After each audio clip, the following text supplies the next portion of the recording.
భారతదేశంలో జరుగుతున్న పరిణామాలు ప్రపంచవ్యాప్త పరిణామాలని కోట్ చేస్తూ ఒక మిత్రుడు పెట్టినటువంటి పోస్ట్ చూద్దాం. Iran Raisi, US Trump. అంతకుముందే మన త్రివిధ దళాధిపతి బిపిన్ రావత్ మోడీ గారిని అప్పుడు కొన్ని గంటల పాటు పంజాబ్ ఫ్లైఓవర్ మీద వంతెన మీద నిలువరించిన విషయం. సిఏఏ, వ్యవసాయ చట్టాల పేరుతో సంవత్సరాల తరబడి హైవేల నిర్బంధం, రైళ్ల దారుల్లో కుట్రలు, అసలు ఎన్నికల సమయాన్ని ఎలా దాటారా అని తలుచుకుంటేనే భయం వేస్తుంది.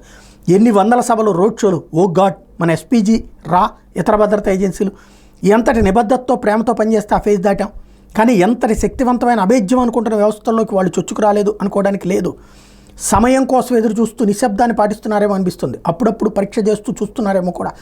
మోడీ పట్ల, దేశం పట్ల వాళ్ళ మాటలు, వాళ్ళ కసి చూస్తుంటే ఏదో తేడా కొడుతుంది. ఇది కేవలం వాళ్ళకి మొన్న ఎన్నికల్లో వచ్చిన అరకొర గెలుపు వల్ల అయితే కాదు. ఈ ప్రభుత్వం పడిపోతుందన్న అదో రకమైన మానసికత రాజకీయ పరంగా వచ్చిన ధైర్యం కాకపోవచ్చు.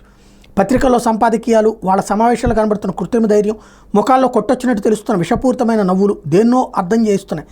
నిజానికి వాళ్ళల్లో ఓడినా ఇంత హుషారు ఏమిటి అన్నది బాగా గమనించుకోవాలి. దేన్నో సంకేతిస్తున్నారు. అతగాడు ప్రధాన అయిపోయిన వాతావరణం బిల్డప్ చేస్తున్నారు. పరిణతి చెందిన నాయకుడిగా విపరీతంగా ప్రొజెక్ట్ చేస్తున్నారు. మోడీకి లభించిన వ్యక్తిగత ప్రతిష్టను చూపించి సొంత పార్టీలోని అసూయ ద్వేషాలు రగిలించే ప్రయత్నం కూడా నిర్విరామంగా జరుగుతుంది. కశ్మీర్, మణిపూర్, పంజాబ్, బెంగాల్, కేరళ అన్ని వైపులా సులభంగా షెల్టర్ దొరికే స్థావరాలే. ఒకడు అప్పుడు పార్లమెంట్లో దూరి పొగబాంబు విసిరి చూశాడు. ఒకడు ఎర్రకోటపైకి ఎక్కి జెండా పెట్టి చూశాడు. ఆంధ్రప్రదేశ్లో జరిగినటువంటి వ్యవహారాలకు సంబంధించి ఏదైతే ఆంధ్రప్రదేశ్ మోడీ బాబు సభలో టవర్ పైకి ఎక్కి చూశాడు. ఇంకొకడు ఒకప్పుడు మొత్తం డాట్స్ కనెక్ట్ చేసి చూస్తే ఖచ్చితంగా ప్రమాదాన్ని సూచిస్తున్నాయి.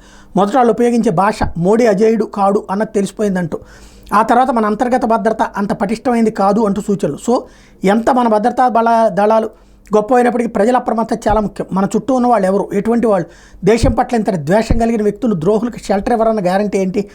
5 ఏళ్ళు ఓపిక పట్టేలా లేనేలేరు. ప్రజాస్వామ్య పద్ధతిలో ఓడించలేకపోయినా వీళ్ళ తదుపరి వ్యూహం అంతర్జాతీయ శక్తులతో కలిసి మరింక ఏ విధంగా ఓడించగలుగుతారు?